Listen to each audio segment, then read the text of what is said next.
I'm Tim Errington. I work for the Center for Open Science in the United States.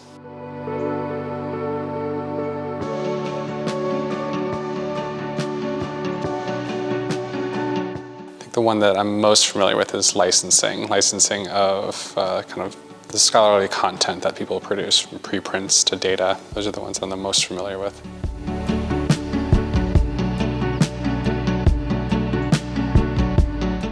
The challenge is, even in just licensing, is there's a lot. There's a lot of options, and it's not a lot of clear direction of what to do. And there's a lot of confusion over whether it matters, and if it does matter, like what are my choices and what are those impacts long term. I think the other challenge, just again in licensing, is, especially with open science, is as we open up more content, it just only gets more complex, right? We're like kind of creating an exponential issue in terms of more artifacts that have more licensing considerations that one needs to navigate. And that's, again, just in the licensing space.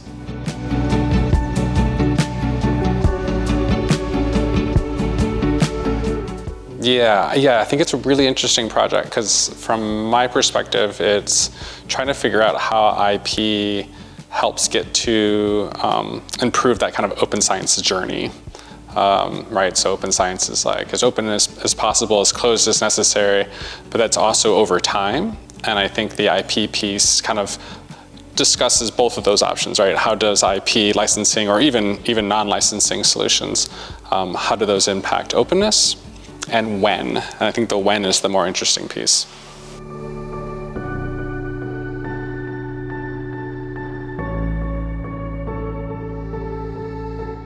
Yeah, so I think I stand up for that in the sense that these are two, it was worded well earlier by Gustav, right? There's a perception that they're not aligned.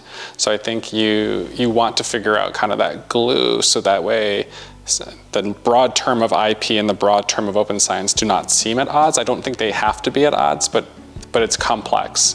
So I think this is a chance to really benefit open science. That's obviously my perspective on this, which is it's part of the research process, having to license, having to figure out whether you're going to, patent something or move something into commercialization. And so since it's part of it, not addressing it is going to end up stifling, the innovation that open science can uncover. And I would imagine it's in reverse, but I can't speak on the IP side as well.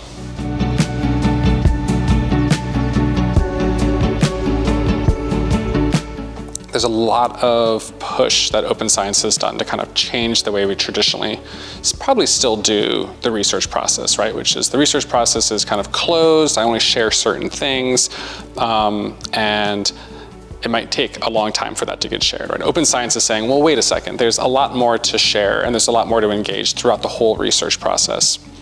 So that's like open science versus, like, we'll say closed science. We'll just use that term. And the same thing's happening in the innovation space, right? Which is we still use them. I think a lot of industries are starting to shift from that, which is kind of the closed innovation model, right? Which is I do everything in-house, it's all secret, I kind of close it up, versus the open innovation model, which is, well, wait a second, I don't have to do everything myself. I can actually let intellectual property kind of go in and out of my organization while still advancing and finding what my kind of market value is. So I think the kind of future here is how those two connect, right? How does the open science aspects of kind of the discovery research and translation research, how does that meet into the business use cases of where a lot of IP actually kind of falls into, right? These alternative use cases. And so it's kind of like open science meets open innovation. And I think that's the future, which is, those are probably not a one-size-fits-all, but there's probably a more fluid model that's going to occur, which is as you're doing open science, you can still do open innovation or closed innovation. And so it's more about this fluid movement between the two kind of worlds. And I think that's the future, right? And I think a project like this is going to help show us what are the opportunities or what are those challenges that become the next thing that we're going to tackle to kind of get closer and closer to open science feeding into open innovation. And then you ask the bigger question, right, which is why?